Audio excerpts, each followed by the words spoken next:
MTN9, in conjunction with the Department of Agriculture and the Bureau of Meteorology, now present the Black Spot Warning Service.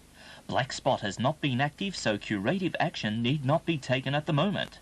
However, normal routine sprays should be applied if you are following a protective program. Get the most out of this service. Consult your local horticulturist. From place cards to placards, from receipt books to raffle tickets, the Area News job printing department does it all, and does it well. They have the largest range of printing equipment in town, as well as a large, highly skilled staff. You wouldn't buy a new car without shopping around, so why buy your printing that way? Next time you need something printed, check the rest, then come see the best. The Area News will give you an obligation-free quote.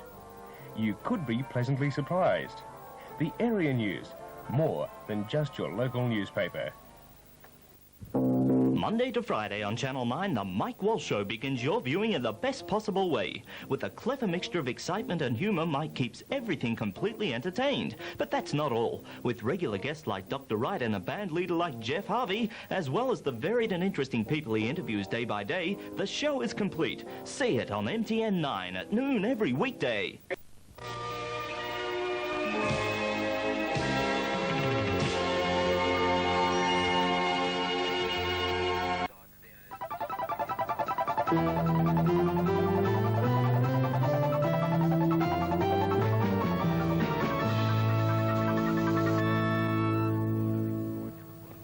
Good evening, Mark Bailey.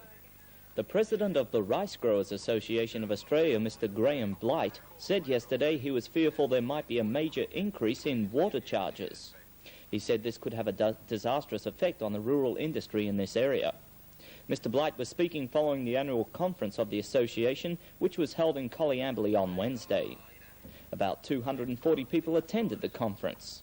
Guest speakers were the Executive Director of the National Farms Federation, Mr. John Whitelaw, who spoke about the aims of the new federation, and Mr. Norm Jennings of the Department of Development, who spoke on the fuel situation.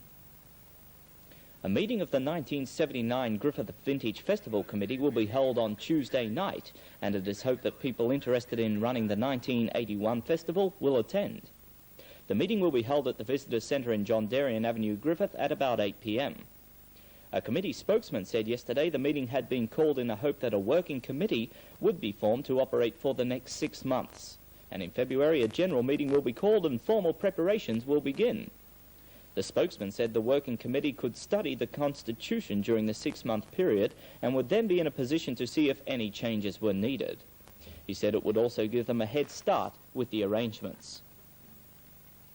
Hillston residents are up in arms about the closure of the maternity wing of their hospital.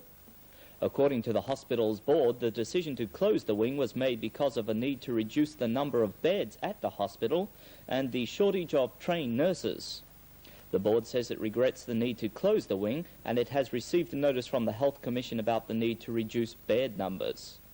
A public meeting this week decided to form a committee to protest about the closure. A committee spokeswoman said the meeting expressed concern at the closure of what they see as an essential community service. The committee will write to their federal and state members of Parliament and the Premier, Mr. Rann. Hillston Chamber of Commerce and Hillston Progress Association have also decided to support the Coleambally irrigation area. The meeting will be called by Murrumbidgee Shire Council. Yeah, roger, mate. Oh. The Liberals want to stir public interest in... Yeah, I'm on the side now. God, a bloody CV dickheads around the face. ...has remained to be settled of the original 162,000-hectare Coleambally irrigation area launched in 1960. The area now covers 95,000 hectares of irrigated and developed land, supporting 334 farms. It is capable of supporting about 670 farms, but there has been little development since 1971.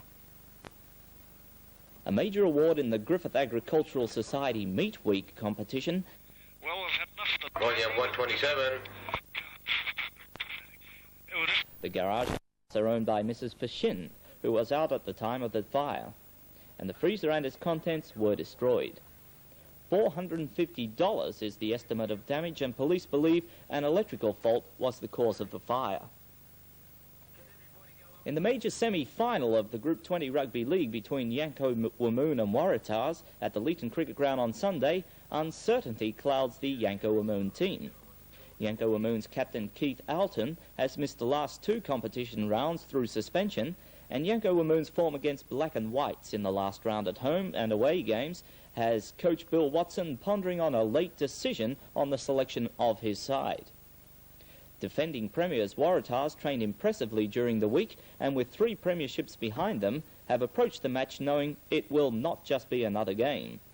All in all, the major semi-final between Yanco Wamoon and Waratahs will be an exciting game at the Leeton Cricket Ground on Sunday. A dress rehearsal for the grand final in Group 17 Rugby League is expected on Sunday at the Hillston ex-Servicemen's Oval when Hillston and Rankin Springs clash. Both teams have met twice previously this year, with the winnings being 1-1. Therefore, both teams should clash in devastating fashion, and with each team respectively wanting to take out the honours in this game. The Bluebirds will be firm favourites to gain the saloon passage into the grand final, but Rankin Springs have been gradually hitting top form with wins over Gulgowie, Hay and Barellan in their last 3 matches. And in the second last round of Southwest League, Griffith plays Grong Grong Matong this Sunday at Grong Grong. The Swans played well last week against Leeton, and it is hard to understand why these 2 sides are not in the top 4. Grong Grong are always a tough side to beat at home, and the Swans may be hard-pressed to score a win. In other Southwest League matches, Turvey Park are at home to Narrandera, Area play Gamme, Coolamon play Ardlethan, and Leeton find themselves at Whitton against Whitton. And that completes our news service for this evening. I'll see you again Tuesday evening. I'm taking a long weekend, and I trust you have a pleasant weekend. From Channel 9 News, Mark Bailey, good night.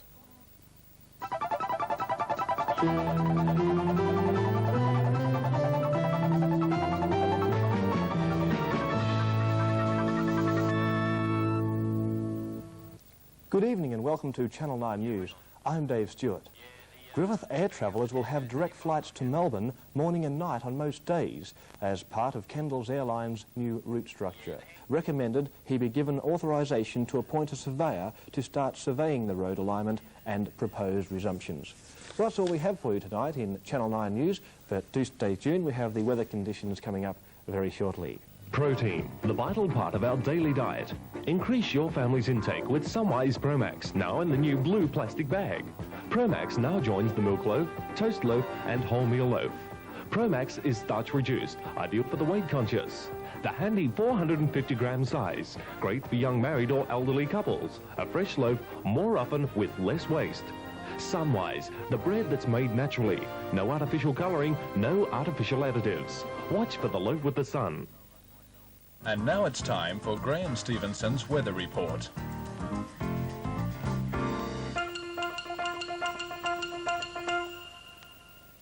Now on Channel 9, let's have a look at the local weather details. Firstly, the maximum and minimums for today. Lake Ajeligo, a top of 16 degrees and a low of 2 degrees. Griffith, a top of 16, a low of 3.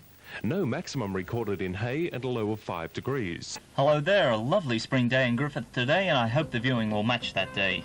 With Willisey at 7 coming your way first off, and at 7:30 it's the Rockford Files. Tonight's episode is Deuce.